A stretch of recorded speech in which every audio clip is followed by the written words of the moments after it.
Well, the book that I've been working on about 2 years, it's about religious experience, and I need to back up a bit because it's related to what I teach now.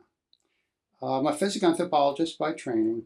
I've very torturous career history, but I ended up doing research in neuroscience, and I lost my faith when I was in my university, like many people do, partly because of science. And I didn't want others to see other students do that again.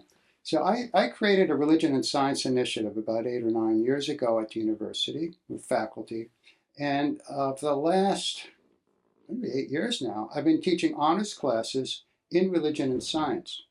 But I've always been frustrated with religion and science in the sense when I go to conferences, I used to go to the conferences, and the textbooks, in that religion is always portrayed in the academic world through logic, philosophy, history.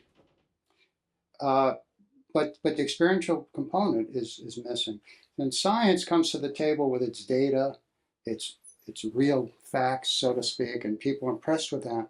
And religion is always in a philosophical sense, even if it's rational and logical. That's not why I'm a Christian today. I had sworn off Christianity. I was never going to go back to Christianity. And then I had this experience. Christ brought me back. And another one that led me to Orthodoxy. I've also grew up in a very eclectic background. My brother-in-law was a parapsychologist who wrote 85 books, or maybe 100 books. He taught at New York Tech, very anti-Christian. But I witnessed many paranormal events. I was part of it. My stepfather was a student of Rudolf Steiner in Austria. My mother was a very spiritual person who had miracles and things happen to her, and I could go on. So it's a very eclectic background. I knew materialism was false. Whether God existed was a different question. But my point was the experiential part is where Christianity to me exists, which is one of my drawings to the Orthodox Church. And that doesn't seem to be present in the academic dialogue. So I also noticed so many Orthodox that we look to, and I interviewed Father Tammy Anopoulos, who's the priest in Sierra Leone. In the interview, the only reason, he said, he came to Christianity, because he was a Marxist atheist, was because of a mystical experience. He doesn't like to talk about it, but he saw Christ. That was it. He said he would never, never, never have been convinced by argumentation.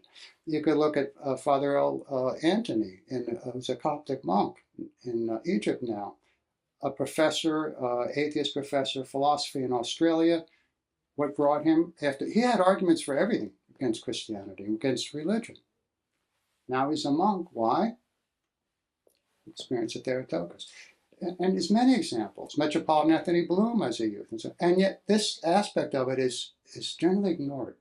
And so what I started to teach a class on religious experience in the State University, in the Honors College, 2 years ago, which is what I always really wanted to do.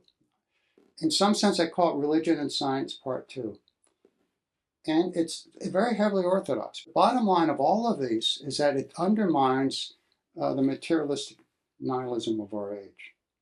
And the students get exposed to the fact that there's something real to religion.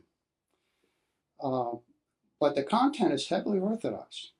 And they get to speak and hear about Paisius, St. Paisius, Porphyrius, all the 20th century. I don't go anything beyond the 20th or 21st centuries. They can't say, well, this is... And the impact on them is impressive. Because they always expect religion to be some abstract idea you argue about, but not real. So I bring in weeping icons. I show them things that have been tested scientifically, x-rayed. Here it is. Explain it. I did, since you know Allison, I did the second year I taught it, last year, went a step further, and, you know, Allison's so cooperative, she wanted that. I did a live Skype with Allison, Father Hans, and Dimitri Gravalos in Greece. Now, Dimitri Gravalos is a spiritual son of St. Paisius. He grew up knowing him as Papu, grandfather. And he speaks directly of miracles that he did. And when the students heard that, one of the reviews at the end of the class, you get reviews, was they said, this was the best review I've got from any class I've done. And they said that was awesome. To speak to people who really have experienced miracles, including Allison, it's not in the book anymore. Now they're confronting these people, either with their liars or they have to deal with it, which is what I try to do. Here it is, deal with it. How do you explain this away? Over and over and over again. To me, that is far more powerful than 5 proofs for the existence of God or the anthropic principle. All of that you can, and then you go outside and it's, right? It's been my own life that way, and I think that's what's been missing. I had a student who was a physicalist, atheist. He came from a Methodist family, lost his faith, was convinced science, physics especially, would explain everything. Somebody had told him about me, and we met for coffee in the fall. And I met a few times, and I suggested he take my class in religious experience, and he did. And by the end of the class, he was no longer a materialist. He said, I had to give it up. It's almost without, it's just, how can you hold on to that? So what my book is trying to capture that. And the title for it right now is called Experiential Faith, the challenge of religious and spiritual experience in the modern age. To make the point that for many, many people the world over, their faith is not based simply on logic or mere belief or even emotion, but direct experience. And I call that getting on first base in my class. Remember, I'm teaching at a state secular school. And I explain how so many of the world's people are on first base. I show these Native Americans, I show them so forth. And the question is, the important question, of course, is said, the really important was now, how do you get home from there? I said, but that's above my pay grade in the state secular school. You have to do that on your own. And it's funny, at the end of the class, the first year I taught, a student said how much I liked the class, but they wish I would do a religious experience part 2 and tell us how do you discern through the different experiences? I said, you can, but this is where, of course, obviously it's difficult. You have to, but I expose them to enough and ways of kind of discerning through experiences. That's the best I can do. In the book, of course, I'm free, and I can therefore express more in the book. I told them I'm writing this book, and this is part of it. And many of them say, can't wait for the book to come out. They want to read it. So the theme of the book, and I'm a terrible writer, I know that, and I struggle, but I've interviewed many people, thanks to Allison. I also take from text, because these people have never heard of these things. One student at the end of the class said, I grew up Protestant. I thought I was a Christian. I had never heard of any of this. I had no idea. I said, I know. Another student, when I asked the favorite part of the class, he said, oh, those Orthodox elders. I love those Orthodox elders. They've never exposed to this, so how are they supposed to know? And so many people, the culture of New York Times, or the ethos at large, likes to treat religion, if you notice, at least I have, as faith. That they have no problem calling it faith, mere faith. You have a right to your faith. And they mean it in a way you would say you can believe in Santa Claus if you want. That's really how they mean it. And what this book does is I don't let them get away with that. It's not even a philosophical argument. I'm telling you about what I experienced, like Father Temi did, like L. Anthony did. These are all very intelligent people with doctoral degrees. Everybody I mentioned has at least a doctorate degree. They're not stupid people, they're educated. And they're telling you why they believe. And it wasn't something they read in a book. So don't keep viewing as people of faith as it's some abstract thing. And I noticed in the New Testament, what you see is witness testimony. There isn't theory, there isn't philosophy. This is what Jesus did. This is what we saw. It's very concrete, very real. It's not theoretical, and somehow our faith has become theoretical for people. And in the book, I have a whole chapter dedicated to holy elders, which I view as the highest manifestation of religious experience. They are the embodiment of it, really, where that's the restoration through grace of all of nature. So it isn't just a miracle that they can heal somebody. But as you know, the relationship with animals changes, with plants, with the weather, with space and time. And it's unlike so many of us where it's a one-time event or something. For them, it's just a natural outcome. One saint like Paisius of Porphyrius had more miracles and events in her life that would undo materialism. If just one is true, materialism fails. Well, their life is a constant reminder that materialism is false. So it points and eventually to them as the highest manifestation, but still showing even people like me and others who, through grace, believe because of experience. I had sworn never to read the Bible again and be a Christian.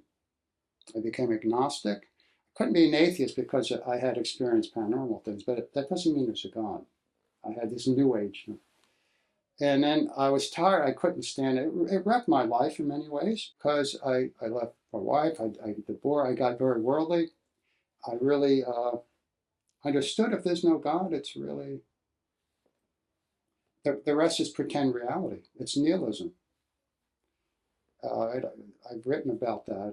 One thing was published in the website Another City with Father Hans called Meaning, Behavior, and Upright Apes. But I was never, my point, I really agreed with the nihilist. If there's no God, then we're playing games. But I couldn't stand that. I got fed up with that. But I was not going to go back to Christianity. So I came back to more of my New Age anthroposophy, theosophy, anything but Christianity. And then one night, out of the blue, experience like these people had, and that was it. It's all. That's it. That's gone. But then, what church to go to? So for about another 3 or 4 years, and I haven't talked about the experiences publicly. The people I know, I have, and I didn't do it in the book originally. And then I was meeting with Father John Breck, Long Island, and he strongly suggested I need to do that.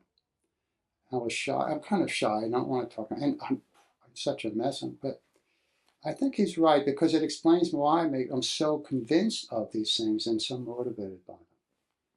So in the book, I do now talk about that in the beginning so they understand. Because that's the only reason, well, it's now, but that time, it's the only reason I'm a Christian. And it's also part of the reason why I'm an Orthodox Christian, the second experience. It's the most profound event one can have in their life. If you have it, if you have to ask if you have a religious experience, you haven't had it. What I'm trying to say. There's no question. It's so different from ordinary experience. It's a completely different thing. But that love of Christ, that love of Him is something you just never forget. And so, long story short, the book is really what I've been concerned with, and I've been very fortunate with, is dealing with young people. And I don't know why, because I'm older now, but I do very well with these college students. And a number of them have come here and become Orthodox even, that were atheists, Protestants. One is now a novice on Mount Athos in Vladimir Monastery. And he took my class 6 years ago or so in religion and science. He was an atheist, neuroscience major, psychology, and did some Buddhism. And I always tell the students, if anything in this class upsets you a bit or you want to talk more about, just let me know. I'm glad to meet for coffee. And so we did, and we met, and then the class ended, and then months later I get an email from him. I want to meet again.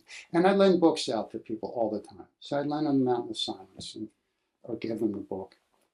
And he'd meet again. And then I didn't hear from him. 6 months later, an email. This went on for years. And then eventually ended up being catechumen here, and it's godfather, and he got married here. And anyway.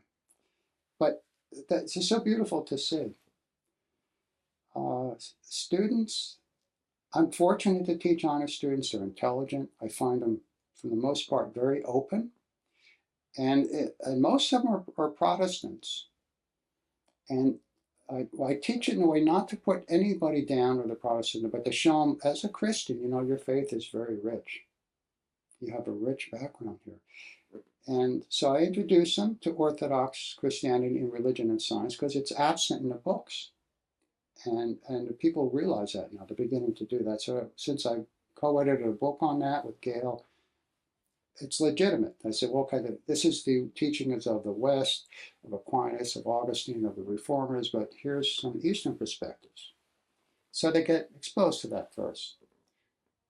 And but as I said, religious experience is to me the course I've always wanted to teach, and I tell them that because here is where you see the reality of these things, and it's the most effective.